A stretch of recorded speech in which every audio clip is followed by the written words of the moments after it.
Glück auf! Herzlich willkommen zur ersten Resolute-Folge. You're welcome, and if you're not German, if you want to understand this video, and if you watch this video on YouTube, then press the gear, go to options, choose a resolution, HD of course, and then choose your language, English or other language, and you're welcome. Enjoy the video.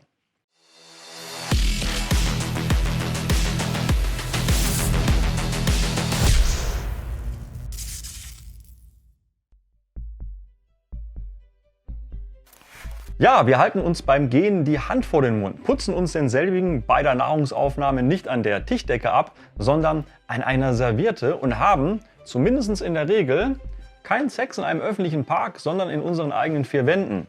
Warum? Weil wir doch zivilisiert sind, oder? Der mündige Bürger zeigt auch mal Zivilcourage oder, wenn es sein muss, zivilen, also nicht militärischen Ungehorsam. Und hier oder dort, zum Beispiel auch in Afrika, liegt angeblich die Wiege unserer Zivilisation. Wenn man solche Aussagen hört, gewinnt man unmittelbar den Eindruck, Zivilisation ist etwas Notwendiges, Positives, kulturell Hochwertiges, ja geradezu Großartiges. Doch ist das wirklich der Fall? Was bedeutet Zivilisation eigentlich? Ist dieses Wort einfach nur ein Gegenpol zu primitiv und barbarisch? Darf man nur wie ich als Künstler unzivilisiert sein und auf Sitten und Trieb verzichten? Oder steht das jedermann, somit auch euch zu? Und was sind eigentlich die realen Vor- und Nachteile dieses Prozesses? Wie leben denn eigentlich die Menschen in den zivilisiertesten Ländern der Erde? Und wollen wir bei näherer Betrachtung wirklich noch zivilisiert sein und dem ewigen Fortschrittsgedanken anhängen? Diesen und anderen Fragen wollen wir heute, hier und jetzt, soweit möglich, auf den Grund gehen. Willkommen bei Resolute und dem ersten Beitrag. Ja, liebe Freunde der gepflegten Unterhaltung, nehmt euch die Zeit, lehnt euch zurück, entspannt euch, lasst euch vielleicht einen Pinot Noir, einen gepflegten Spätburgunder aus der Palz oder aus Hesse kredenzen, vielleicht mit einer gut sortierten Käseplatte, einem aromatischen Camembert, einem Brie oder Romadur, wenn es italienisch sein soll, einem richtig schönen harten Pecorino. Vergesst aber nicht den Feigensenf und die Honignüsse. Und wenn ihr heute Abend noch ein Date habt und dabei einen richtig auf dicke Hose machen wollt, ja, dann bestellt am besten gleich in der Ostmark beim Crazy Cheese Man. Dann seid ihr definitiv der krasseste Hipster im Käsehimmel. Ich habe hier meinen Tonic mit ein bisschen Gin, ne, umgekehrt. Aber bevor es soweit ist, wollen wir uns erst einmal ganz klassisch und wie es sich gehört, eine offizielle Definition des Begriffes Zivilisation ansehen. Dies soll nämlich eine komplexe menschliche Gesellschaft sein, bei der die sozialen und materiellen Lebensbedingungen durch wissenschaftlichen und technischen Fortschritt und von Politik und Wirtschaft geschaffen werden. So, zivilisatorische Kennzeichen sind also im Prinzip alle Staaten, Regierungsformen, Urbanisierungen und Expansionssysteme. Diese geben den Menschen, welche in ihrem Raum leben oder dort beherrscht werden, durch Geist und Materie und der Unterstützung aus ökonomischen Einrichtungen und politischen Organisationen einen bestimmten Alltag vor. Ob dieser Alltag dann aber auch wirklich höherwertig im positiven Sinne entwickelt ist, steht auf einem völlig anderen Blatt. Und um diesen Auswuchs und andere soll es heute gehen. Ich zeige euch nun die einzelnen Punkte, die wir uns anschauen werden. Ihr könnt natürlich auch auf einzelne Kapitel vorspringen oder euch gleich am Ende mein Fazit anhören. Es wäre aber besser, wenn ihr das nicht macht. Die Bereiche habe ich nämlich angelegt, damit man einzelne Abschnitte später noch einmal schneller findet, wenn man sich einen Teil erneut anhören möchte oder den ganzen Vortrag eben zu verschiedenen Zeiten lauscht. Ja, wir werfen zuerst einen Blick in die Geschichte auf einige europäische Zivilisationsprozesse und Exzesse, beschäftigen uns dabei auch mit der religiösen Frage. Dann widmen wir uns der Kampfeslust und dem Pazifismus. Wir beschäftigen uns mit der Frage, was eigentlich Barbarei ist und welche unterschiedlichen Perspektiven es hier geben kann. Wichtig ist mir auch, den Unterschied zu erklären zwischen Zivilisation und Kultur, denn Zivilisationskritik wird von etablierten Lehrmedien auch gerne als Kulturkritik verstanden. Und dann gelangen wir in die Gegenwart zu den Auswirkungen der sogenannten Megamaschine, also dem gigantischen modernen Weltsystem, in dem wir heute leben, mit seiner Konsum-, Profit- und Wachstumsgier und den damit verbundenen Zivilisationskrankheiten, Krisen und vor allem Naturschäden. Und letztendlich ziehen wir natürlich das ein oder andere Fazit und werfen Blicke in die Zukunft. Ja, los geht's. Ihr habt bestimmt schon einmal gehört, dass die alten Römer eine große Zivilisation besaßen und die weiter oben im Norden befindlichen Stämme als Barbaren betrachteten. Soll heißen, als unzivilisiert, dreckig und kulturlos. Was ihr jedoch vielleicht noch nicht wisst, die Vorfahren der heutigen Italiener bezeichneten alle Völker als Barbaren und deren Gebiete als Barbaricum, welche einfach nicht eine römische oder griechische Kultur besaßen. Der Begriff Barbar war also im Prinzip erst einmal völlig wertfrei. Die bekannten römischen Schriftsteller allerdings sahen dies anders. Tacitus zum Beispiel beschrieb die nordischen Völker und Stämme in seiner Germanica als rückständig und grausam und Plinius wunderte sich gar, warum die freien Germanen überhaupt gegen die römischen Stellungen kämpften. Vielleicht kommt euch das in Anbetracht heutiger moderner Konflikte auch etwas bekannt vor. Da ist doch was, da war doch was. Wie auch immer, jedenfalls sahen sich auch schon damals bestimmte Leute als Krone der Zivilisation an und betrachteten die Unterdrückung einer anderen Urbevölkerung als völlig legitim und normal. Die Aquädukte und Kuppelbauten, die Thermen oder das Pantheon waren auch in der Tat beeindruckende und wundervolle Bauten. Die Touristen aus aller Welt stehen ja auch noch heute vor diesen architektonischen Denkmälern und knipsen davor ganz stolz ihre Selfies. Auch die römische Verwaltung und Kunst, die Literatur und selbst die Esskultur war extrem ausgeprägt. Von einem kleinen Bauernhof am Ufer des Tiber wuchs die sogenannte ewige Stadt, ein gigantisches Reich, und dass sich die römische Oberschicht in ihrem System als absolut überlegen fühlte, lässt sich auch leicht nachvollziehen. Anhand der Geschichte Roms kann man jedenfalls das Grundprinzip und die Entwicklung der Zivilisation besonders gut erkennen. Ein ständiges Wachstum und die Evolution zum Übermaß bis hin zur Dekadenz, gefolgt von Katastrophen und Krisen, wirtschaftlichen Unsicherheiten, mitunter Bürgerkrieg sowie Religionskonflikte, Völkerwanderung, als natürlich auch Multikulti und letztendlich dem totalen Zusammenbruch eines zu großen Reiches, welches auch immer wieder durch Gewalt und Unterdrückung im Inland und an seinen Grenzen die Ordnung wiederherstellen musste. Viele Hochkulturen sind so im Laufe der Zeit durch Völkervermischungen und Zivilisation zerbrochen. Auch Alexander der Große wollte ein Weltreich schaffen, in dem alle Völker unter griechisch-makedonischer Volksherrschaft oder besser gesagt Vorherrschaft zivilisiert werden sollten. Der Untergang seines Reiches war durch diesen Gleichheitswahn bereits vorprogrammiert, ebenso wie die Expansionspläne Napoleons und unzählige andere. Zivilisation wurde also sehr oft durch Kriege erzwungen und auch moderne Imperialisten begründen ihre Erweiterungen damit, andere Länder zivilisieren zu müssen. Dafür gibt es in Washington im Westen vor allem das Zauberwort der Demokratisierung und in Moskau im Osten das der Entnazifizierung. Barbarische und rückständige Schurkenstaaten oder faschistische Nationalistenregierungen. Mit diesen Kampfbegriffen werden ganze Völker und Nationen auf allen Ebenen attackiert, unterworfen und dann global umgewandelt. Fliegen wir nun einmal mit der Zeitmaschine in die Kolonialzeit des 18. und vor allem 19. Jahrhunderts, wo die Franzosen den Begriff Civilisation sprachlich dann aus dem Lateinischen stibitzten.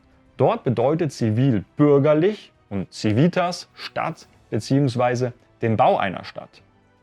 Die Nachkommen der einst von den Römern auch als barbarisch angesehenen Gallier verstanden Zivilisation nun selber exakt als Gegensatz zur Kulturlosigkeit und bezeichneten nicht-europäische Völker dann auch sehr gerne als unzivilisiert. In Paris hört man das heute nicht mehr so gerne. Die Republik ist ja besonders aufgeklärt, sowie auch Onkel Sam im demokratischsten und freiheitlichsten Land überhaupt, wo man die einzigen First Nations noch erinnerungswürdig auf Apache-Hubschrauber verewigt. Aber zurück im Abendland stellen wir fest, dass in allen romanischen und angelsächsischen Sprachen Zivilisation ein Synonym für Kultur ist. Nur im Deutschen nicht. Wir unterscheiden zwischen diesen beiden Begriffen, dazu aber später mehr. Zuerst klingt Zivilisation nüchtern und gut. Es geht eben um ein gewisses technisches Entwicklungsniveau, eine bestimmte Verwaltungsstruktur oder einen komplexen Wirtschaftskreislauf. Aber dann transformiert sich diese neutrale Auffassung in eine wertende und überlegenere Ansicht.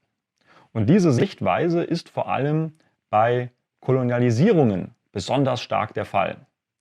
Wir können diesbezüglich auch wieder ein paar Jahrhunderte zurückfliegen. Bereits um 1500 rechtfertigten die Spanier mit religiösen Begründungen und Missionierungsaufträgen alle möglichen Eroberungen. Und diese Unterwerfungen wurden dann auch im Laufe der Zeit schriftlich manifestiert. Wie zum Beispiel auch von dem britischen Chefideologen des Kolonialismus Lord Lugard, der sehr viel vom materiellen und zivilisatorischen Fortschritt schrieb, diesen Prozess aber nie irgendwann als abgeschlossen betrachtete, denn das würde ja das Ende der Kolonialherrschaft bedeuten. In der deutschen Historie ist es besonders perfide, dass diese klassischen Kolonialmächte die Zivilisierung als Argument einsetzten, um deutsche Schutzgebiete zu vereinnahmen, so wie es auch von England nach dem Ersten Weltkrieg gemacht wurde, durch das sogenannte Blue Book, in dem die Angelsachsen behaupteten, dass das Deutsche Reich in seinen Kolonien keinen Fortschritt erreichte, und dies wurde dann als Begründung im Versailler Vertrag benutzt, um 1920 all diese Überseeverträge und Mitgestaltungsräume Deutschlands abzuerkennen. In der Tat, die deutschen Überseegebiete fußten vor allem auf wirtschaftlichem Handel und eben nicht auf totaler Ausbeutung und Umstrukturierung alles Ursprünglichen. Diesbezüglich auch ganz interessant. Wir sehen hier eine Karikatur aus der amerikanischen Satirezeitschrift Puck um 1899, 1900. Und dargestellt ist Onkel Sam, der als Lehrer 4 neue Schüler, nämlich die im Spanischen-Amerikanischen Krieg erworbenen Territorien Philippinen, Puerto Rico, Kuba und Hawaii in seinen Unterricht aufnimmt, ja, und hier also entsprechend zivilisiert und lehrt.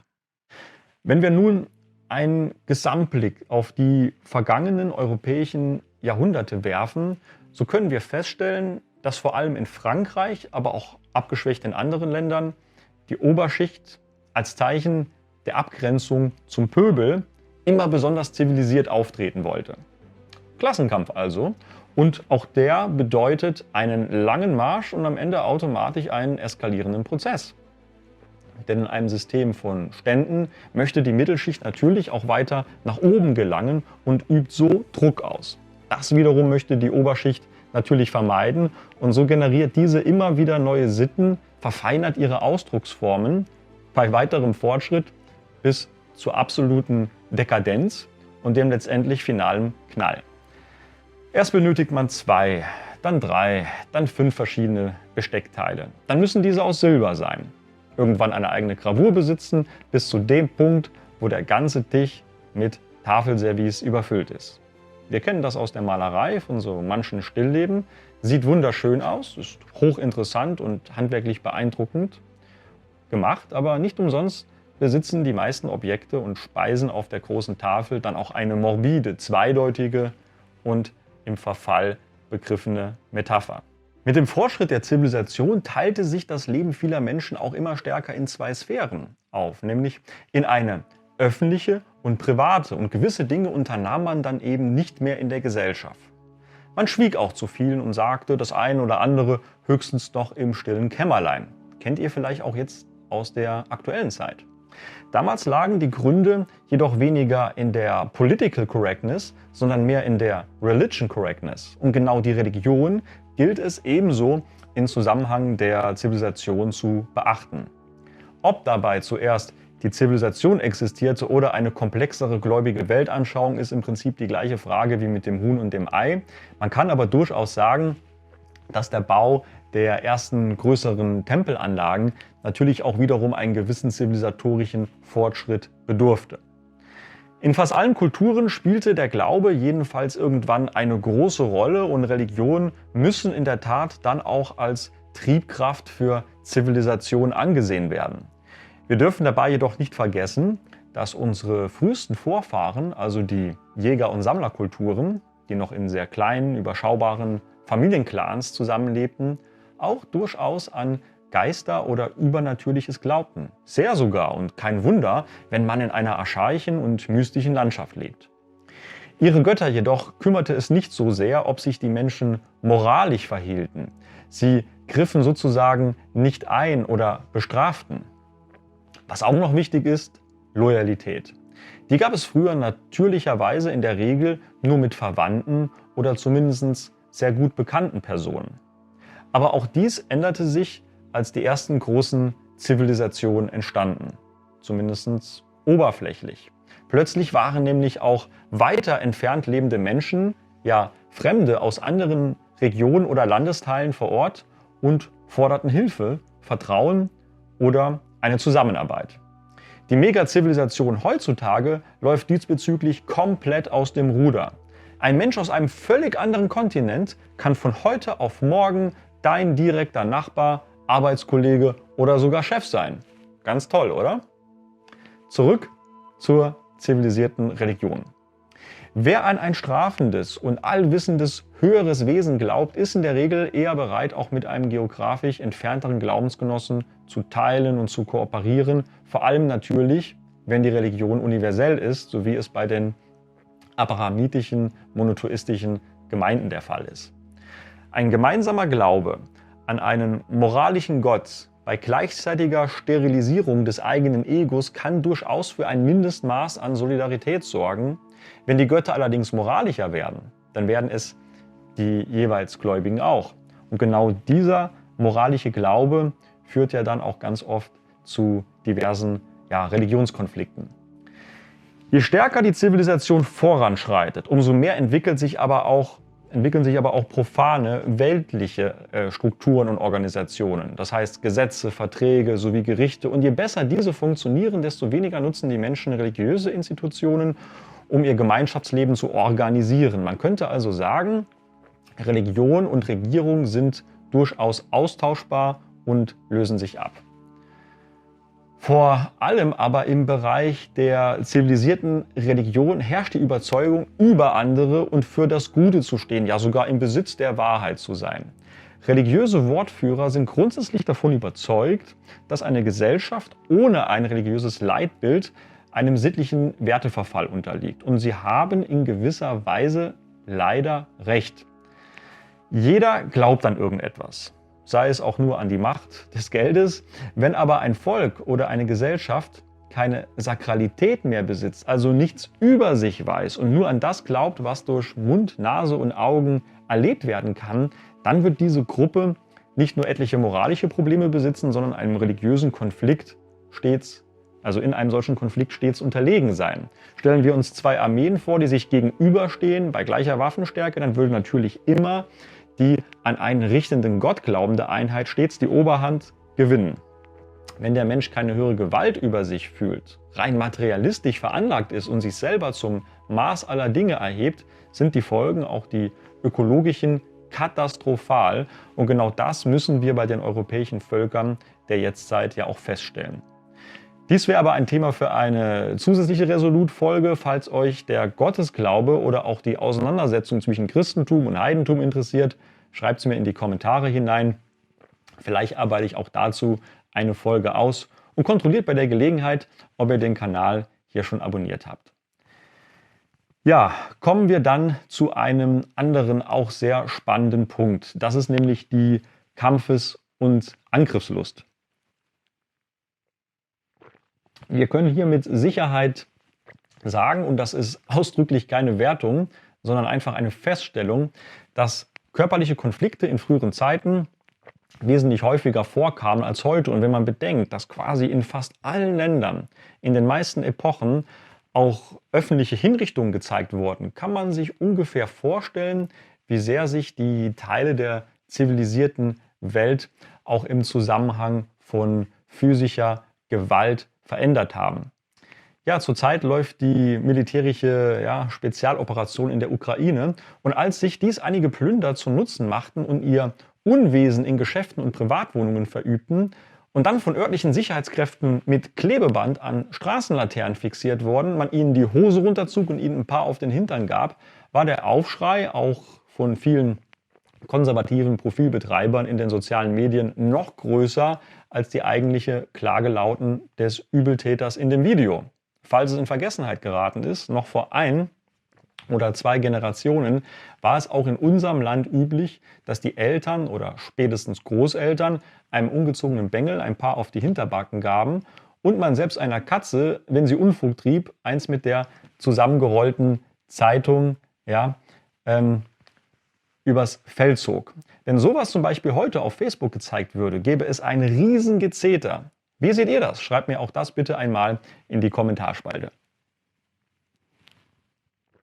Ich empfinde das Hinternhauen eines Kriminellen, der sogar während eines Krieges seine eigenen Landsleute auf niedrigste Art und Weise beraubt oder sich sogar als Saboteur verhält, noch als eine sehr geringe pädagogische Maßnahme. Bedenken wir auch, dass in vielen muslimischen Ländern die gleiche Person für eine viel geringere Tat in einer Friedenszeit mindestens einen Finger, wenn nicht die ganze Hand, verlieren würde.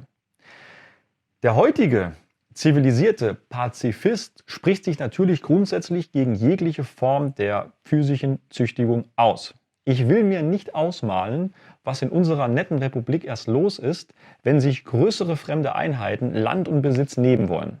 In so manchen Fällen geschieht das ja bereits in abgeschwächter Form. Und der geschulte Demokrat versucht dann mit parlamentarischer Überredungskunst und humanistischen Appellen den Aggressor von seiner Handlung abzubringen. Ja, wir kennen die Ausgänge. Körperliche Auseinandersetzungen verlagerten sich jedenfalls im Laufe der Zeit immer mehr auf sportliche Wettkämpfe.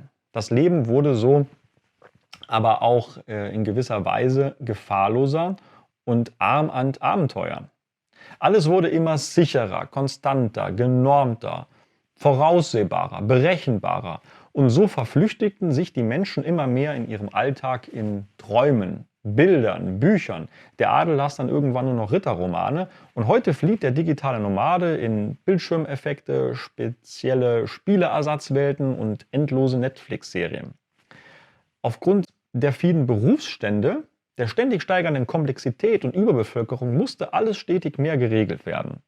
Und wer sozusagen Karriere machen wollte, tat das dann nicht mehr durch körperliche Überlegenheit, zum Beispiel auch in Form von handwerklicher Geschicklichkeit, sondern versuchte dies durch eine bestimmte Art oder eine bestimmte Raffinesse zu erreichen. Heute ist das natürlich noch viel extremer.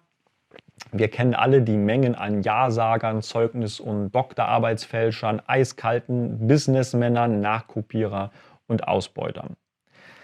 Als sich zu früheren Zeiten Macht auf immer mehr Personen verteilte, übernahm das Bürgertum verstärkt das Gewaltmonopol und aus dem privaten Herrschaftsmonopol des Feudalherren wurde mehr und mehr eine öffentliche Macht, aus dem Königreich ein moderner Staat.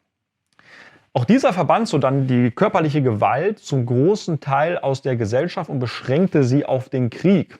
Man trainierte den Leuten ihre Aggressivität ab. Gelüste mussten aufgeschoben oder ins, wie zuvor erwähnt, Private zurückverlagert werden. Selbstkontrolle, ja, von klein auf. Der Erwachsene versuchte im Zuge der Zivilisation auch alles, um nicht mehr zu zeigen, dass er noch teilweise Kind sein wollte. Und nachdem sich unsere europäischen Vorfahren so zivilisiert hatten, gingen sie daran, auch andere Völker durch Kolonisation entsprechend fortschrittlich zu transformieren. Unter anderem in dem Irrglauben, diese hätten zum Beispiel keine geschlechtliche Scham oder Peinlichkeitsgefühle, weil sie anders bzw. weniger bekleidet waren. Würde, Ehre, Respekt, Gewissen und Haltung kamen aber wahrscheinlich in fast allen Kulturen vor, natürlich mal mehr oder weniger. Die Moderne erzeugte jedoch das Bild des primitiven Volkes, also zum Beispiel welche, die ihre Körperöffnung nicht unter Kontrolle hatten und in der Öffentlichkeit ständig den Liebesakt vollzogen.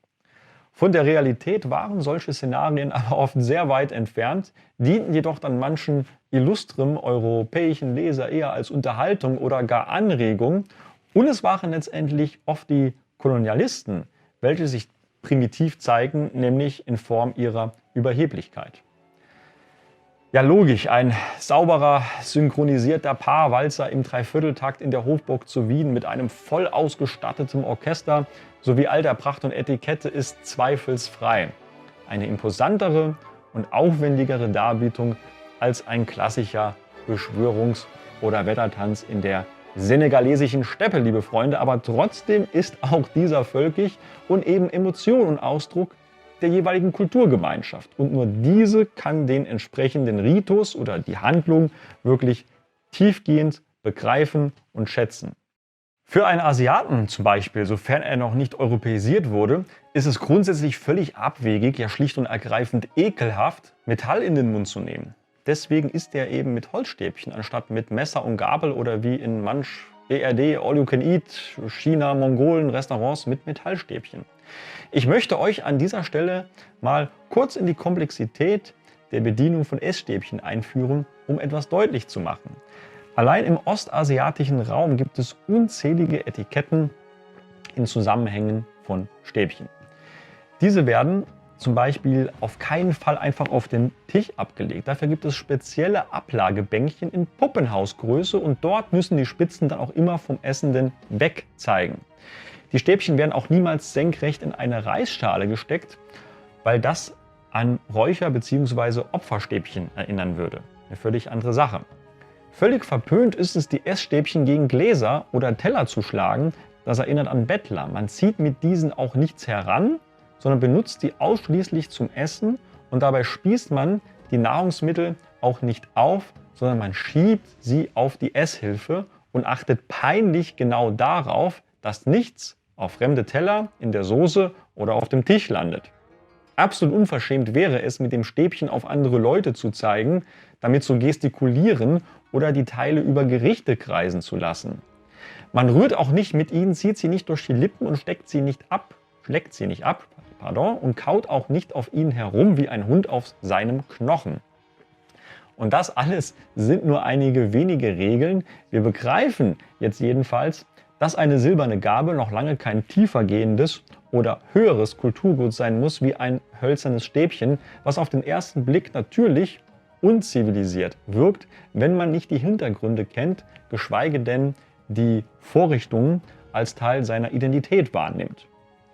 Bei uns ist es zum Beispiel üblich, dass Männlein und Weiblein gemischt in die Schwitzstube gehen und das auch noch im Adams- bzw. Eva-Kostüm. Und für jeden zumindest versierten Saunagänger unter euch ist das auch keine erotische Volksversammlung, sondern dient dem gemeinschaftlichen Beisammensein, der Entspannung und körperreinigenden Regeneration. Aber genau so ein Vorgang gilt in vielen anderen Ländern als total unzivilisiert, sexistisch sowie billig und nackte Menschen würden dort auch völlig anders angesehen werden. Gerade die Freunde der Freikörperkultur in Mitteldeutschland, für die ein See ohne FKK-Bereich kein Naherholungsgebiet ist, wissen selber nur allzu gut, dass sie in anderen Ländern sehr selten oder gar nicht nackt herumplanschen können. Die Frage ist also grundsätzlich, ob es überhaupt so etwas wie Wilde gibt oder ob wir einfach nicht in der Lage sind, die Schicklichkeit und Form des anderen zu begreifen. Ich denke zumindest, wenn man für Vielfalt plädiert, völkisch ausgerichtet ist oder sich sogar als Ethnopluralist bezeichnet, kann man über kulturelle Unterschiede durchaus schmunzeln, das muss erlaubt sein, sollte diese so weit wie möglich aber anerkennen in ihren jeweiligen Räumen selbstverständlich. Was man auch noch erwähnen muss, Etiketten ändern sich im Laufe der Zeit. Das heißt zum Beispiel Gähnen, Rülpsen oder Nacktsein war ja auch nicht immer ein Tabu. Ihr kennt alle den lutherischen Satz, warum rülpset und furztet ihr nicht, hat es euch nicht geschmecket. Persönlich kann ich das nicht unterstreichen. Ich finde das weder zivilisiert noch unzivilisiert, sondern einfach nur EU. Aber Zivilisation ist ein Prozess und unterliegt somit automatisch Veränderungen und eine Peinlichkeit ist keine feste Größe. Und somit, wenn bestimmte Leute von heute sagen, ja, wir sind doch nicht mehr zum Beispiel im düsteren Mittelalter, wir sind doch aufgeklärt und tralala, könnte es sehr gut sein, und da gehe ich jede Wette drauf ein, dass die Masse der Leute in ein paar hundert Jahren sagen werden, wie kannst du dich nur so anstellen? Wir leben doch nicht mehr im 21. Jahrhundert. Vielleicht sagen die auch, Mann, ist das pervers, du benimmst dich ja fast wie ein Demokrat und hinterlässt hier nur verbrannte Erde. Wer weiß? An dieser Stelle gelangen wir jedenfalls zu einem weiteren wichtigen Zwischenfazit, denn das bedeutet, Zivilisationen gehen immer ihrem eigenen Untergang entgegen. Ja, liebe Freunde, wir kommen dann auch gleich zum nächsten Kapitel, nämlich Zivilisation und Kultur. Das sind nämlich zwei Paar Schuhe, vor allem nach deutschem Verständnis. Zivilisation gilt allgemein und wie bereits vorab beschrieben, fatalerweise als positiver Fortschritt und soll eben auf Wohlstand, Bequemlichkeit, Genuss oder Verfeinerung hindeuten. Die Güter der Zivilisation sind also Ergebnisse des Verstandes. Die Güter der Kultur jedoch sind Schöpfungen aus der Seele eines Volkes, also aus einer ethnischen Schicksalsgemeinschaft. Und darum ist Kultur auch nicht einfach von Volk zu Volk übertragbar. Einige zum Beispiel technische Errungenschaften der Zivilisation durchaus, exemplarisch Smartphones oder so ein altes Telefon wie hinter mir, Backöfen oder Wasserkocher. All das sind äußere Bedürfnisse fast aller Menschen heutzutage, weil sie im Alltag einfach praktisch genutzt werden können. Zivilisation ist also auch mehr etwas Erlerntes, nicht in Form gewordenes Inneres wie Kultur. Man kann einzelnen Menschengruppen bestimmte Vorgänge zivilisatorisch anerziehen, das bedeutet aber noch lange nicht, dass diese auch den jeweiligen Hintergrund begreifen, eine echte Identität besitzen oder deswegen irgendwie besser leben. Im Gegenteil, stellen wir uns doch einfach die Frage: Hat die heutige Technik mit all ihren Wundern aus der Seele der Menschen schönere kulturelle Werke gezaubert, muss man ganz klassisch zu sagen, als zum Beispiel ein Hamlet oder ein Faust, ein Dom zu Köln oder eine Brunnenstube zu Maulbronn, ein Isenheimer Altar oder eine 9. Symphonie? Die Antwort ist ganz klar: Nein, jetzt. Nada. Und das in jedem Land. Mit der fortschreitenden Technik ist auch unsere deutsche und europäische Kunst langsam aber sicher verflacht und vor der Majestät großer alter Meister stehen die heutigen Betrachter doch nur noch wie beschämte Stümper da. Wir haben viele gute Grundeinstellungen verloren durch die sogenannten Errungenschaften unserer vielgerühmten Zivilisation. Vor allem die deutsche Tiefe und Innerlichkeit der Seele steht der oberflächlichen Zivilisiertheit und Äußerlichkeit entgegen. Aufrichtigkeit und Ehrlichkeit ist etwas anderes als Höflichkeit und Etikette. Egal aus welchem europäischen Land wir kommen, wir besitzen zwar auch eine europäische Zivilisation, die früher natürlich auch anders war als heutzutage, aber wir sollten uns in erster Linie auf unsere eigene Volkskultur berufen. Kultur ist im edlen Sinne immer ein harmonisches Wechselverhältnis, dass der Geist den Menschen, aber auch der Mensch den Geist beherrscht. Überwuchert der Geist allzu sehr, so besitzen wir zu viel Zivilisation, worin das naturhaft Menschliche unterdrückt wird. Zivilisation ist auch immer bereits verloren gegangene Natur. Und da Kulturen ja aus dem Naturhaften entspringen, ist die Zivilisation zugleich kulturlos. Nehmen wir Amerika als Beispiel. Die USA gilt als die führende moderne Zivilisation und besteht im Prinzip seit Staatsgründung aus verschiedenen Völkern. Fast ausschließlich aus zugewanderten Leuten aus aller Herren Länder. Diese haben sich im Laufe der Zeit zu einem erheblichen Teil miteinander vermixt und ihre ursprünglichen Kulturen aufgegeben.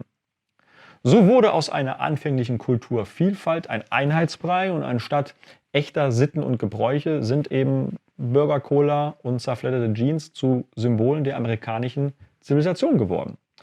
Jeder dritte Amerikaner zeichnet sich wegen seiner Dekadenz auch durch entsprechende Fettleibigkeit aus. Zu den Zivilisationskrankheiten komme ich aber später noch. Ist eine Sache jedenfalls besonders extrem, verrückt, laut, schrill, pervers oder durchgeknallt, kommt sie immer, in der Regel, aus dem Mutterland der modernen Zivilisation der USA. Ja, also Quentin Tarantino, Marilyn Manson, Madonna und Co., da rede ich jetzt nur von der populär bekannten Spitze des Eisberges, kommen ja nicht aus unzivilisierten Gebieten wie Papua-Neuguinea oder Berchtesgaden, sondern aus dem Land der unbegrenzten Eitelkeit. Also, sei es im Bereich der Musik, des Films, der Spieleindustrie, der Mode, der Wohnungseinrichtung oder Ernährung, völlig egal was. Es geht immer darum, schneller, höher, weiter, herausragender und absoluter aufzutreten. Jede Werbung muss noch einmal mehr auffallen als die der Konkurrenz. Jedes neue Fahrzeug hat noch einmal mehr PS zu besitzen als sein Vorgänger. Jedes stolze Hochhaus sollte noch ein paar Stockwerke höher sein als das Nachbargebäude.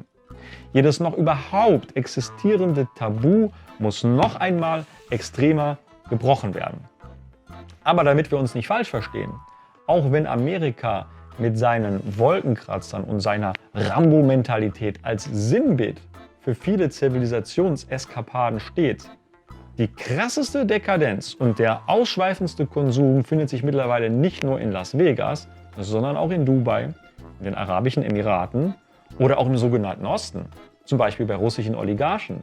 Es gibt kaum Leute, die solche Orgien feiern und mit Dom Perignon und Kaviar um sich schmeißen, als die so angeblich westlich zivilisationskritischen Freunde aus Moskau.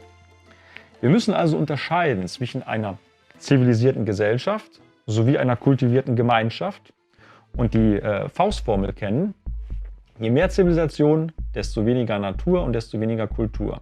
Und je weniger Natur und Kultur, desto schneller der Untergang des Volkes bzw. der daraus entstehenden Gesellschaft. Je weniger zivilisiert eine Gemeinschaft ist, umso völkischer ist sie. Die großen Philosophen wie Kant sahen Kultur als Mittel an, mit dem überhaupt erst eine Menschwerdung möglich ist. Und auch Wagner unterschied Kultur von dem zivilisatorischen Mammonismus. Und Spengler ordnete Kultur und Zivilisation zeitlich sogar nacheinander an und bezeichnete die Zivilisation als dekadentes Spätstadium, ja sogar als den Tod der Kultur. Ja, diese Denkweise gefiel den Westmächten überhaupt nicht und die amerikanische Kriegspropaganda griff diese Unterscheidung auf und karikierte das deutsche Kulturverständnis, etwa wie hier zu sehen bei einem Plakat von 1917, in welcher das Deutsche Reich als vergewaltigendes Untier mit Pickelhaube dargestellt wurde, dessen blutige Keule wie zum Hohn die deutschsprachige Aufschrift Kultur trägt. Destroy this made brutal, zerstört dieses wahnsinnige Scheusal, so könnte man es übersetzen, ein Plakat aus dem Jahre 1917. Wir können Zivilisation nicht völlig ausschließen, aber sie muss sich mit der Kultur die Waage halten und darf niemals Herr über unsere Seelen werden. Wir müssen die Maschine beherrschen durch das Maß der Dinge und nicht umgekehrt. Wir dürfen nicht als ein Sklave des Anorganischen in ihrem Triebwerk hetzen, ja, wie in so einem Hamsterrad. Und in Anbetracht der globalisierten Zeit müssen wir Anti-Universalisten als erstes Kulturkämpfer sein und die kulturelle Prägung der Zivilisation vorziehen. Wir sind in der Jetztzeit angekommen, in der Moderne, in der Megamaschine. Und das ist kein Grund, stolz zu sein. Im Gegenteil. Denn diese Zivilisation führt unter anderem zum größten Artensterben der Menschheit aller Zeiten. Seit dem Ende des Zweiten Weltkriegs musste weltweit mehr Naturzerstörung verbucht werden, als wie in 6000 Jahre bekannter Menschheitsgeschichte zuvor. Das muss man sich mal vorstellen, das ist absoluter Wahnsinn. Egal ob das Great Barrier Reef in Australien oder das heimische Insektensterben in Deutschland und in anderen EU-Ländern. Eine Vernichtungsquote von über 75% allein in den letzten Jahren, und der Planet verliert jedes Jahr 1% seines fruchtbaren Bodens. Das sind keine negativen oder schlimmen Werte, das ist die absolute Vollkatastrophe. Viele Teile der Erde sind deswegen bereits unbewohnbar und andere aufgrund der Überbevölkerung unausstehlich. Das ganze Gefüge bildet aber eine ganz wesentliche Struktur, ein Grundproblem, nämlich das moderne Weltsystem. Manche nennen es auch den Raubtierkapitalismus, jedenfalls den endlosen Zyklus aus Profit und Reinvestition, um aus Geld immer noch mehr Geld zu machen. Will heißen, ständige Expansion, ständiges Wachstum, und wenn dann kein Wachstum mehr stattfindet, bedeutet das automatisch Zerfall, Chaos und Krisen jeglicher Art. Ja, Wirtschaftskrisen, Finanzkrisen, Ernährungskrisen, Gesundheitskrisen, Kriegskrisen und so weiter. Politik, Staat und Wirtschaft hängen eng aufeinander, so dicht wie nie zuvor, verbunden mit dem Großkapital, und dementsprechend gestaltet sich auch die mentale Infrastruktur der Bevölkerung. Eine einfache Testfrage. Wer kann sich heute noch vorstellen, dass es gut ist, wenn die Wirtschaft nicht mehr wächst? Schwierig, oder? Die erste Aktiengesellschaft wurde dabei im Übrigen bereits um 1600 gegründet, in Amsterdam. Und sie erfüllte einen einfachen Zweck: ständige Geldvermehrung, egal um welchen sozialen oder ökologischen Preis. Solche Institutionen beherbergen keine ethnischen Werte oder gemeinschaftlichen Ziele. Sie werden von Staaten geschaffen, sind also auch politisch untermauert, werden dann mit entsprechenden Monopolrechten ausgestattet und können heute nur noch mit Hilfe von gigantischen Subventionen existieren. Die Internationale Energieagentur schätzt, dass die fossilen Industrien mit 500 Milliarden Euro pro Jahr subventioniert werden. Der Internationale Währungsfonds kommt sogar auf eine Summe von 5000 Milliarden Dollar pro Jahr. Dazu kommt noch die Auto- und Flugzeugindustrie oder ein Flughafen wie der BER, der damals alleine mit 8 Millionen gefördert wurde. Und dann natürlich das hochsubventionierte Bankensystem, die industrielle Landwirtschaft, die Pharmaindustrie und so weiter und so fort. Es werden also vor allem destruktive Branchen gefördert.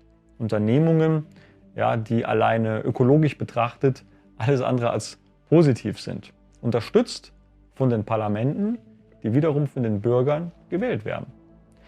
Ein Beispiel für die verhängnisvolle Verstrickung ganzer Staaten mit dem internationalen Bankenwesen ist auch die Zerstörung des Regenwalds. Die Medien greifen das Thema zwar oft auf, verschweigen aber im Prinzip die eigentliche Tatsache, nämlich, dass die Vernichtung der Natur in Brasilien direkt mit der Finanzwelt an der Wall Street oder der in London zu tun hat. Als nämlich 1982 die lateinamerikanischen Länder ihre Schulden nicht mehr bezahlen konnten, weil die ganzen Überschüsse schon an die Banken gingen, machte der IWF den jeweiligen Staaten ein typisches Angebot. Das lautet: Statt einer Bankrotterklärung könnt ihr eure staatlichen Besitztümer verkaufen. Heißt, verkauft eure Wasserrechte, Wälder, Bodenschätze, Ölvorkommen und so weiter. Das ist euer Kapital und das liegt einfach nur nutzlos herum. Ja, und so haben die Brasilianer, die Argentinier ihre Bodenschätze an Privatpersonen und Banken verkauft. Der Regenwald wird seitdem immer mehr abgeholzt. Damit wird die Grundlage der eigenen regionalen Wirtschaft zerstört. Alles nur, um den Banken ihre Kredite zurückzuzahlen. Und die Banker selber können dabei jederzeit mit ihren Geldern in andere Länder gehen und dort die nächsten Bodenschätze rauben. Sie sind beweglich und agil. Das ist das globale Finanzsystem. Ja. Und die Großindustrie installiert überall ihre korrupten Politiker, welche die Zukunft des eigenen Volkes ruinieren, und so schmiert ein Land nach dem anderen in die Vollkatastrophe. Die Brasilianer am Rande des Amazonas holzen weiter fleißig ab, ja. Rechtswidrig auch oft und angeblich, um von irgendetwas leben zu können. Mir stellt sich zumindest die Frage, ob die Leute dort vor Ort mit all dem natürlichen Reichtum nichts Gescheiteres anfangen können. Aber wie auch immer, die Mestizen attackieren nach den Bäumen dann lieber die örtlichen Verwaltungseinrichtungen, weil diese hin und wieder versuchen, ihre illegalen Sägewerke stillzulegen. Wirklichen Widerstand gegen die Vernichtung des Urwaldes leisten nur die eigentlichen Ureinwohner, welche sich einst nicht mit den Portugiesen vermischten, wie zum Beispiel das Volk der Krikati. Das ist im Nordosten des Landes eine Region, wo diese Menschen leben.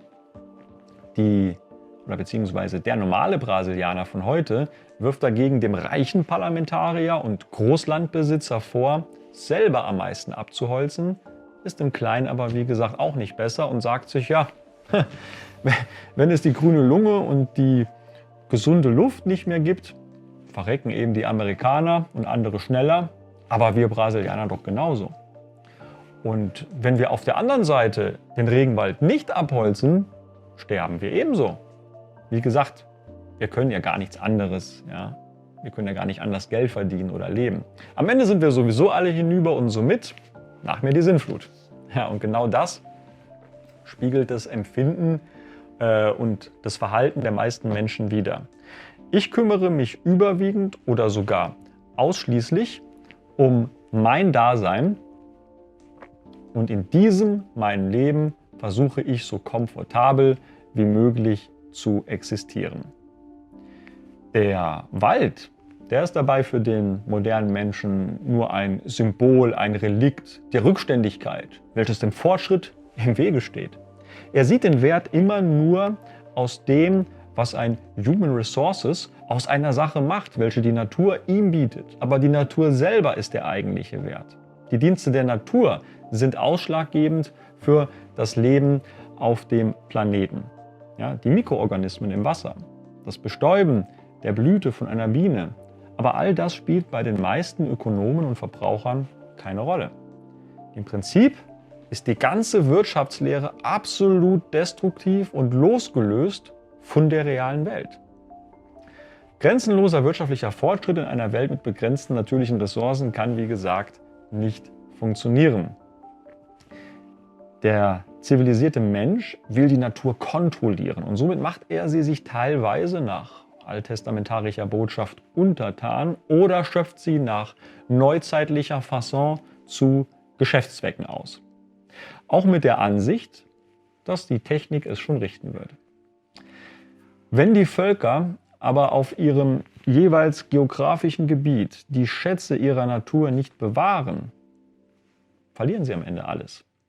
Die technokratische Ideologie, die auf der Annahme beruht, dass die Natur aus getrennten Objekten besteht und einfach zerlegt werden kann und sich jederzeit für die Wirtschaft aus ihrem Zusammenhang reißen lässt, wird letztendlich nichts anderes bedeuten als die komplette Verwüstung unseres gesamten Planeten. Das heißt, der ewige Fortschrittsgedanke führt dazu, dass die organischen Ressourcen überall entnommen und die Menschen als Human Resources nach Belieben in verschiedene Arbeitsmärkte verschoben werden. Ja, das ist eine bunte und beherrschbare Lego-Welt, die am Ende aber komplett in sich zusammenbrechen wird, wenn keine radikale Kehrtwende erfolgt. Vor allem den Unternehmen würde dies aber nicht schmecken, da sie in ihrer Wachstumslogik gefangen sind. Und auch viele Konsumenten, die ihrer Stringenz unterliegen, die sind nicht bereit, ihr Verhalten zu ändern. Wenn wir den Kleiderschrank von den Großeltern bis ans Lebensende verwenden, ist das eine gute Nachricht für den Planeten und die Heimat, aber eine schlechte für IKEA. Wenn wir eine Waschmaschine oder einen Kühlschrank benutzen, der 20, 30 oder mehr Jahre hält, ist das eine gute Nachricht für den Planeten und die Heimat, aber eine schlechte für Bosch und Siemens. Und so weiter und so fort. Ja, also diese einfache, aber grundsätzliche Gleichung betrifft im Prinzip alle Branchen. Ja, der moderne Fortschrittsgedanke, der beruht vor allem auf wirtschaftlichem Wachstum. Die Erde bleibt aber in ihrer Größe gleich und kann nicht mitwachsen. Der Planet ist keine Kreditkarte, welche sich endlos belasten lässt. Und wenn diese mit ihrem natürlichen Kapital nicht erhalten bleibt, wird es irgendwann im Übrigen auch keine große Wirtschaft mehr geben. Es ist absoluter Wahnsinn, den Märkten freien Lauf zu lassen, ebenso wie der Technologie, in der Hoffnung, dass diese von ihr selbst geschaffenen Probleme löst. Wir befinden uns also in einer tiefgreifenden Systemkrise, die man nicht nur mit einigen Stellschrauben lösen kann, sondern die tiefgreifend und somit radikal angegangen werden muss. Wir benötigen eine, ich möchte das mal so formulieren, bedarfsorientierte Volkswirtschaft, die dem Gemeinwohl dient und nicht dem Profit. Es reichen auch weniger Güter, mit denen wir aber besser leben können. Und die Überproduktion muss vor allem gestoppt werden. Weniger Produktion bedeutet im Übrigen auch für all die Gestressten mit wenig Freizeit weniger Arbeit. Somit in Folge auch am besten ein anderes Lohnsystem, wo es zum Beispiel eine öffentliche Förderung für Berufe geben könnte, die ökologisch sinnvoll sind. Wenn wir auch nicht die halbe Welt bei uns in Deutschland und Europa dauerhaft aufnehmen würden, müssten unsere Landschaften auch nicht mehr und mehr verbaut werden. Die Mieten wären wesentlich günstiger und jeder Europäer besäße die Möglichkeit, ein eigenes Haus mit Grundstück zu erwerben. Wenn man zum Beispiel jetzt 50% seines Einkommens für ein paar überteuerte Räume zahlt, und viele von euch kennen das, und man in Zukunft für eine ordentliche Wohnung nur noch 25% zahlen müsste, dann hätte man bei nur 75% seines Einkommens den gleichen Lebensstandard, allerdings, was wichtiger wäre, weniger Arbeit und Verbrauch. Ganz einfach. Es ist auch genug Geld vorhanden von staatlicher Seite. Die Frage ist natürlich nur wie immer, wofür wird es ausgegeben, ne? Der Neoliberalismus der letzten Jahre führte jedenfalls dazu, dass die Reichen immer reicher wurden, ne? Das ist bekannt. Wenn aber die Löhne gedrückt und die Produktionen in Billiglohnländer verlegt werden und man zudem noch extreme Steueroasen einführt, während im Inland der reinste Steuerwahnsinn herrscht, dann ist das zwar gut für die Reichen, aber schlecht für das ganze System, weil der Masse von Leuten dann letztendlich die Kaufkraft fehlt, um die Masse von Gütern und Dienstleistungen, die nach der Logik des Systems ja ständig wachsen muss, noch zu profitablen Preisen aufzukaufen. Es wird ja nach wie vor noch viel konsumiert, auch zu viel, aber so langsam merken wir, dass es für viele schwieriger wird und die sogenannten fetten Jahre vorbei sind. Ja, kommen wir nach der geistigen und materiellen Betrachtung noch kurz zum physischen Faktor und zu einigen Zivilisationskrankheiten.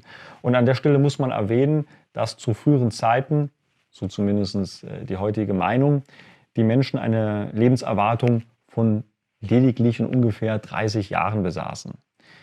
Ich würde dann also quasi nicht mehr hier sitzen und höchstens als Geist zu euch sprechen. Heute hingegen kann ich bei guter Pflege 70, 80 oder vielleicht 90 Jahre alt werden, wobei wir dann in vielen Fällen eben nur noch von einer künstlichen und sicherlich nicht sehr ehrenvollen Lebenserhaltung sprechen können, die für mich definitiv nicht in Frage kommen würde.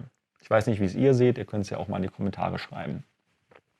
Der menschliche Körper selber hat sich indes in den letzten Jahrhunderten nicht wesentlich verändert, und man sollte wissen, dass zum Beispiel die Elastizität der Augenlinsen schon ab 15 abnimmt, die Spannkraft der Haut bereits ab 20 nachlässt, mit 30 werden die Bandscheiben dünner, die Melaninproduktion verlangsamt sich, die Ohren werden schlechter, und ab 35 ist man spätestens auf dem Gipfel angekommen, und von da an geht es nur noch, wenn auch erstmal langsam, bergab, liebe Freunde. Und das wird dann auch spätestens so ab 55 deutlich spürbar. Mann und Frau ist dann einfach nicht mehr so leistungsfähig, schmerzunempfindlich und risikofrei wie in jungen Jahren, logisch, ne? Und auch wenn sich jemand ausgewogen ernährt oder aus seiner Lebensmittelverarbeitung eine ganze Religion und Philosophie gründet und jeden Tag ins coolste Fitti geht, auch ein solcher Mensch kann den körperlichen Verfallsprozess bekanntlicherweise im besten Fall nur etwas hinauszögern, jedoch niemals aufhalten. Dank der grandiosen Fortentwicklung kommen aber nun noch die sogenannten Wohlstandskrankheiten hinzu, vor allem in den Industriestaaten, wo die Leute ja durchaus älter werden als wie in den sogenannten Entwicklungsländern, ja, aber auch eben stetig kränklicher. Durch immer größere Verantwortungslast, Hetze, Mangel an Schlaf und vor allem richtiger Erholung umfassen die sogenannten, man nennt das Managerkrankheiten aus der Zeit des Wirtschaftswunders, etliche Probleme wie, versuchen wir ein paar Sachen aufzuzählen, Verdauungs- und Stoffwechselstörungen, Herzinfarkte, Schlaganfälle, Diabetes, Bluthochdruck, Kreislaufprobleme, Übergewicht, wie vorher schon mal erwähnt, Gicht, Krebserkrankungen, später kommen dann noch Burnout und Demenz dazu bei einigen, etc. etc. Ja? Dann beobachten wir heutzutage vor allem psychische Probleme, wie zum Beispiel Angststörungen, Schlafstörungen, Störungen durch Medikamentengebrauch, Depressionen, alle möglichen Drogensüchte, ADHS, Schizophrenie, unzählige Traumas und so weiter und so fort. Ich erspare mir den Rest.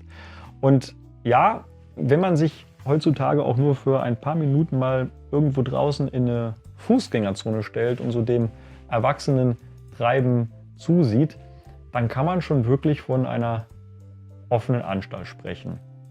Oder denken wir an den Nachwuchs, wo es bei vielen Kindern üblich ist, dass man sich aus lauter Desorientierung, Hoffnungslosigkeit und mentalen Schwierigkeiten irgendwo selber ritzt, verstümmelt und das dann auch teilweise als Körperschmuck betrachtet. Die BRD ist hier quasi Spitzenreiter. Im heutigen Deutschland, im besten Land, was es jemals auf deutschem Boden gegeben hat, hat sich bereits jedes dritte Kind, das muss man sich mal vorstellen, absichtlich selbst verletzt. Hinzu kommen dann natürlich immense gesundheitliche Schäden durch die infrastrukturelle Naturzerstörung, Luftverschmutzung, Nahrungsmittelvergiftung und auch durch erst einmal nicht so bekannte Phänomene wie auch jene durch die moderne Architektur. Es gibt zum Beispiel entsprechende Studien, welche zum Beispiel Guggenheim Museumsbesucher bisschen unter die Lupe nahmen und bei denen anschließend dann erhebliche Übelkeitsgefühle und andere Unpässlichkeiten festgestellt wurden. All dies ist auch Teil des heutigen Fortschritts. Ja. Darauf nochmal einen Gin Tonic. Also die größten Belastungen, es sollte nun klar sein, dass es grundsätzlich nicht nur guten, sondern auch sehr schlechten Fortschritt gibt. Gerade der letztere nimmt absolut Überhand und deswegen sollten wir uns vor allem bei größeren Prozessen stets die Frage stellen, in welche Richtung verändert dieser Fortschritt die Dinge? Und man kann eigentlich sagen, seit der industriellen Revolution, also seit ungefähr so 200 Jahren, geht es steil bergab und eben nicht mehr bergauf. Denn dieser Fortschritt bedeutet vor allem, immer größere, leistungsstärkere Maschinen zu bauen. Diese Verbesserungen sind zwar auf den ersten Blick verlockend, erweisen sich aber ab einem bestimmten Punkt fast immer, das ist wie eine Faustformel, als Sackgasse oder eben kurzfristige Vorteile, die dann in der Regel zu keiner wirklichen Nachhaltigkeit führen und Probleme bereiten. Einfaches Beispiel auch an der Stelle aus alten Tagen. Die ersten Jäger- und Sammlerkulturen, ich komme mal wieder darauf zurück, lernten nach einem Tier effizient 2 Tiere zu töten. Das ist erstmal ein Vorteil. Als sie dann aber lernten, eine ganze Herde, also über eine Klippe zu führen, dass diese hinabstürzten, war dieser Fortschritt eine Falle und ganze Spezien starben aus.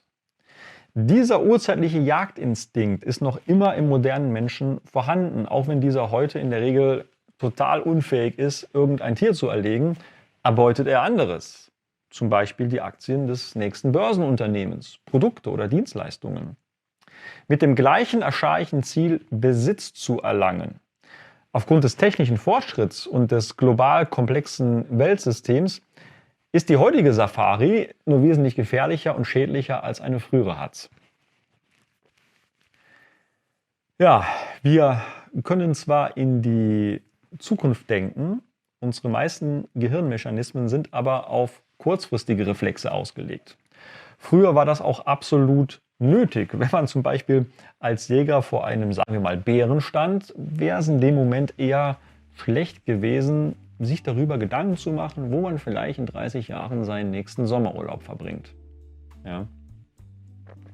Aber heute in unserer modernen Welt ist es ein Nachteil, dass die allermeisten Menschen nur äußerst selten eine Langzeitentscheidung treffen. Das Resultat, die verschiedenen menschlichen Ethnien, die ja angeblich die intelligenteste Spezies auf diesem Planeten sind, zerstören mehr oder weniger ihren jeweiligen Lebensraum, also die eigene Evolution. Weil es um unsere Heimat geht und weil es so wichtig ist, möchte ich zum Schluss auf 2 globale Hauptprobleme aufmerksam machen. Erstens, der größte Indikator, das ist nämlich die Überbevölkerung. Wir müssen uns vorstellen, vom Römischen Reich bis zur Zeit von Christoph Kolumbus wuchs die Menschheit in 13 Jahrhunderten nur um 200 Millionen Menschen. Und heute, liebe Freunde, dauert dieser Prozess nicht einmal mehr 3 Jahre. Das muss man sich wirklich mal vorstellen und dieser Vorgang nimmt sogar noch immer weiter an Dynamik zu. Überpopulation ist aber auch zugleich der schwierigste Aspekt, weil er die religiöse Überzeugung, die Freiheit des Einzelnen und die kleinste Sippe des Volkes, nämlich die Familie, tangiert. Wir werden uns allerdings mit diesem Thema beschäftigen müssen, zwangsläufig. Ich sage es, wie es ist, denn wenn die Menschheit zum Beispiel durch politische Prozesse und Regularien nicht mindestens auf die Hälfte oder ein Drittel reduziert wird, besitzt dieser Planet für die Menschheiten keine längerfristigen Überlebenschancen mehr. Vor allem die extreme und ständig wachsende Überbevölkerung in Asien, Afrika, Indien und allgemein muslimisch geprägten Ländern ist dabei der größte Faktor. Dazu aber mehr in einem anderen Beitrag. Das zweitgrößte Problem und mit dem ersten natürlich eng verbunden ist der Konsum der Leute, vor allem jene am oberen Ende der Pyramide. Ja, wenn zum Beispiel China das Konsumniveau der USA oder Europa erreicht und sie sind auf dem besten Weg dorthin, wird es für eine weitere Milliarde von Menschen nicht mehr viel geben. In China sind ungefähr 200 bis 300 Millionen Menschen so wohlhabend, wie es durchschnittlich bei uns der Fall ist. Nur so wenige. Ja? Auch in Indien ist es ähnlich. Insgesamt warten also über 5 Milliarden Menschen darauf, auf ein ähnliches Level zu kommen. Auch das liegt in der Natur der meisten Menschen. Mindestens genauso viel zu besitzen wie der andere. Heißt also heute, und wir sprechen jetzt nur von einem gewissen Standard, ein eigenes Auto, vielleicht auch eine eigene Wohnung, verschiedene Lebensmittel und Schulbildung für die Kinder, 1 oder 2 Urlaube im Jahr, neue Elektroartikel natürlich und so weiter. Und der Bedarf für all diese dafür nötigen Ressourcen ist enorm. Ja? Alleine was die Ernährung betrifft, fast alle Menschen wollen Tomaten essen und zwar nicht nur im Sommer und im Herbst, sondern auch im Winter. Das gleiche gilt für Wassermelonen, Fleisch, Meeresfrüchte und so weiter. Früher undenkbar, heute schon in vielen Ländern Standard und kaum jemand möchte sich da einschränken. Das natürliche Kapital also, die Summe all dessen, was die Natur uns bereitstellt, wie zum Beispiel frisches Wasser, frische Luft, gesunde Wälder, fruchtbarer Boden, Mineralien, Öl, Metalle. Es geht immer mehr zur Neige. 1980 wurde dieser Wendepunkt quasi erreicht. Bis dahin konnte man mit den Zinserträgen dieses Kapitals sozusagen leben, also von dem, was im Überfluss vorhanden war, sowie den Nahrungsmitteln, die angebaut werden konnten, ohne den Boden zu zerstören, oder Fischmengen, die erjagt werden konnten, ohne die Bestände zu gefährden. Seitdem verbrauchen die Länder aber wesentlich mehr und reduzieren so den eigentlichen Besitz, das natürliche Kapital. Ja, was wird passieren? Versuchen wir vorauszuschauen. Irgendwann haben sich alle Städte über die Ackerfläche ausgedehnt, die Armen hungern und die Reichen verlieren ihre Rechtfertigung. Mit dem Hunger kommt dann die Revolution. Ne? Das Problem ist allerdings nur, es gibt heute ein weltweites System. Und wenn diese Megazivilisation zusammenbricht, gibt es nicht wie in früheren Zeiten einfach eine andere Zivilisation, die sich dann weiterentwickelt, während sich die alte regeneriert. Dann befinden wir uns am Schlusspunkt der globalen Zivilisation und am Ende. Jo, noch ist es nicht so weit, aber die Zeit, die wird langsam knapp. Ja. Um den Konsum dabei aufrechtzuerhalten, versuchen schon seit Jahren Erfinder in Biolaboren neue Arten für unser zukünftiges Leben zu entwickeln. Ja, zum Beispiel künstliches Fleisch. Oder Algen, welche mit einem gigantischen Wasserbedarf Energie erzeugen sollen. Also es wird versucht, Gott zu spielen und Computer sollen synthetische Zellen entwickeln oder sogar die menschliche Genetik verändern, damit der Homo sapiens nicht mehr als Raubtier in Erscheinung tritt und weniger verbrauchen muss.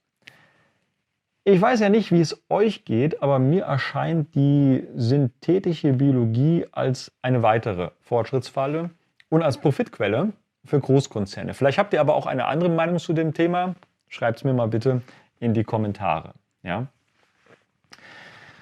Ja, Schlussbetrachtung. Ja? Liebe Freunde, wir kommen langsam zum Vortragsende.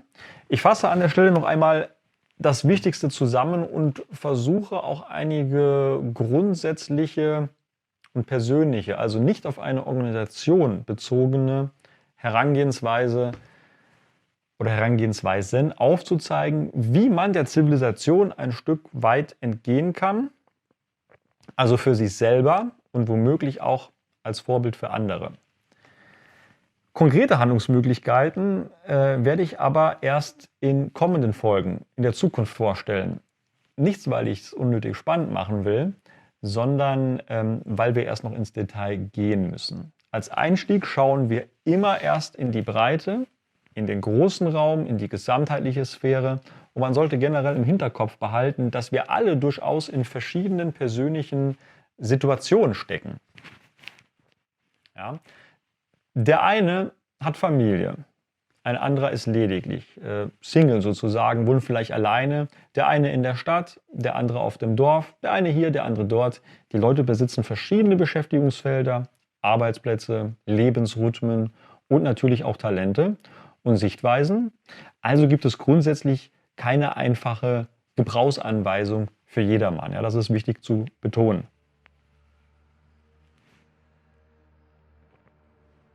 Was den modernen Fortschrittsgedanken betrifft, sollten wir aber alle wissen, dass eben die Unwissenheit über die wirklichen Folgen der Zivilisation von Globalisten und Imperialisten, wie ich es beschrieben habe, seit jeher genutzt wird, um eben im Zeichen des Fortschritts andere und vor allem freiere Länder und Völker zu kolonialisieren und auszuplündern. Zivilisation führt zu Überheblichkeit, vielen anderen schlechten Charaktereigenschaften sowie Klassenkampf, der Diskrepanz zwischen dem privaten und öffentlichen Leben, einer eigenen und auch gefährlichen Pazifizierung, der Vernichtung kultureller Schaffenskraft, etlichen körperlichen und psychischen Krankheiten, einer immer unnatürlicher werdenden Lebensweise, als auch zu unzähligen verschiedenen Krisen und vor allem katastrophalen Umweltzerstörungen. Das zivilisatorische Denken ist wie ein religiöser Fundamentalismus, der von allem Materialistischen beherrscht ist, und es ist sehr schwierig, diesen Geist wieder zurück in seine Flasche zu bekommen. Die beiden Hauptprobleme, ich hatte es eben erwähnt, stellt dabei die Überbevölkerung und der damit auch verbundene Konsum dar. Wenn eine Gesellschaft nur noch auf Funktionalismus, Nützlichkeitsdenken, Komfort und übertriebene Technisierung ausgerichtet ist, ja, ein nicht maschinelles Fortschreiten als stagnierend und unterentwickelt ansieht, beraubt sie sich aller echten Lebensgrundlagen und zerstört sich am Ende selber. Die gute Nachricht: In jeder Zivilisation gibt es aber Zerfallsprozesse und die Entstehung von etwas Neuem. Und der Zerfall einer Zivilisation muss auch nicht gleichbedeutend sein mit dem Tod ihrer Mitglieder. Wir Europäer haben durch einen starken Geist und viel Schaffenskraft im Wesentlichen die Zivilisation vorangetrieben, das muss man sagen, und es liegt somit auch an uns, diese nun zu bremsen und zurückzuführen. Was können wir dafür tun? Ja, an erster Stelle steht immer ein umfassender und tiefgehender Erkenntnisgewinn und das aufrichtige Begreifen der Systemkrise. Erst wenn wir die und Zustände sowie das wirkliche Ausmaß der Zivilisation erkennen, können wir angemessen und zielgerichtet darauf reagieren. Das ist so wie bei allem im Leben. Genau davon ist das patriotisch-politische Lager aber noch sehr weit entfernt. Wie weit? Das lässt sich einfach überprüfen. Wenn wir uns zum Beispiel Parteien anschauen, also auch rechtspopulistische, müssen wir direkt feststellen, dass selbst diese, das bestehende System, also die gesamten Gesellschaftsordnungen und im Prinzip alle sonstigen Ordnungsprinzipien, weitaus mehr erhalten, ja sogar unterstützen, als wirklich bekämpfen oder dem etwas anderes entgegensetzen. Typische Kritikpunkte und politische Forderungen angeblicher patriotischer Oppositionen, selbst sogenannter Fundamentalopposition, also auch vermeintlich extremer Parteien irgendwo am Rand, sind ja meistens sozialer Art. Ja?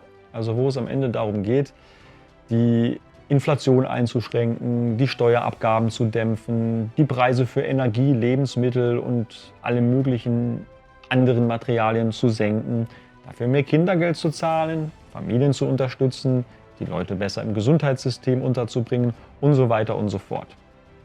Ja, alles richtig schön und gut. In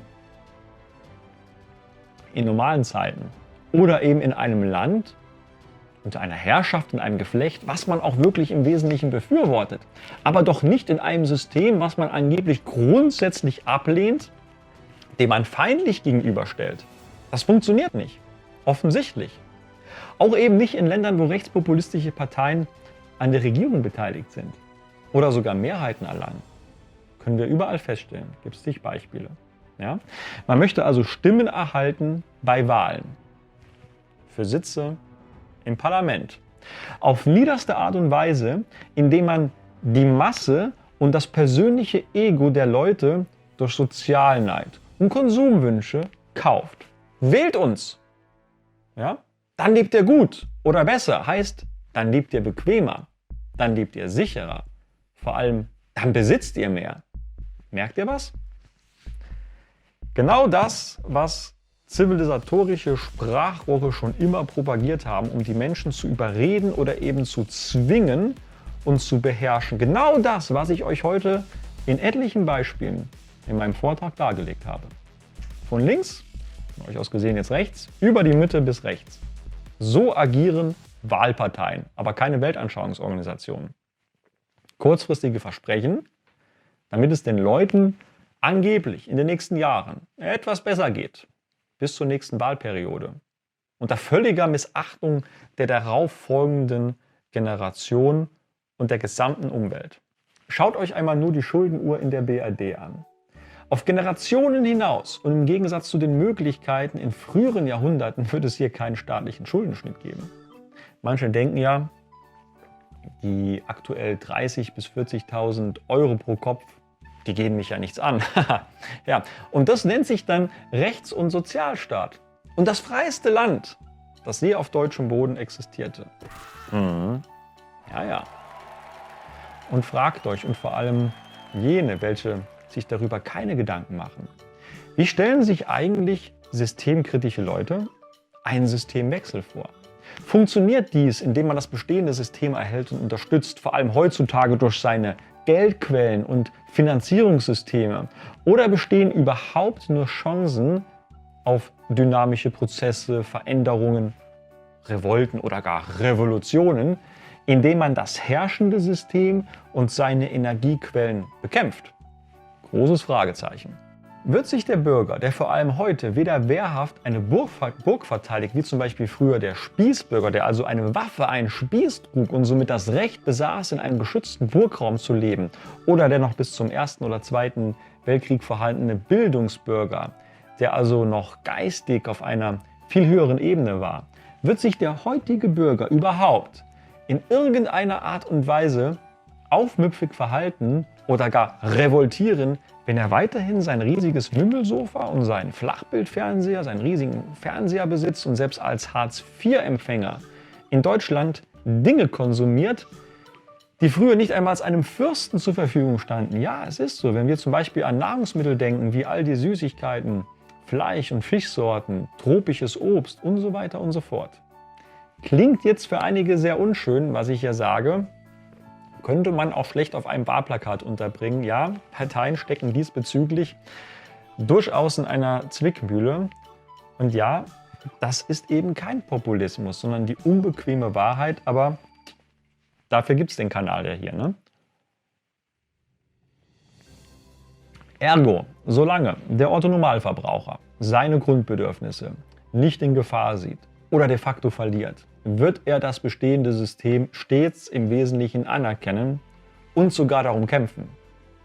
Das ist eine Grundregel, das ist quasi ein Naturgesetz. Und wenn er in wirkliche Schieflage gerät, muss er auch die Möglichkeit kennen und besitzen, eine wirkliche Alternative wählen zu können. Sonst bleibt er nämlich auch weiterhin im System und wählt dieses. Schaut euch einmal die Wahlergebnisse im Ahrtal an. Ja? Also es ist heutzutage in der EU weder patriotisch noch ehrlich, wenn man als angeblicher nationaler Freiheitskämpfer politische Forderungen stellt oder sogar mit umsetzt, welche das bestehende System und seine Wohlstandsgesellschaft noch unterstützen. Und es ist absolut makaber, dem Ganzen dann noch einen grünen, freiheitlichen oder identitären Anstrich zu verpassen. Ich bitte jeden von euch, diese Gedanken mit in die metapolitischen und politischen Kreise zu tragen. Und darüber hinaus sollten wir eben alle versuchen, den Zivilisationsanteil in unserem Leben ja auch erheblich zu verringern.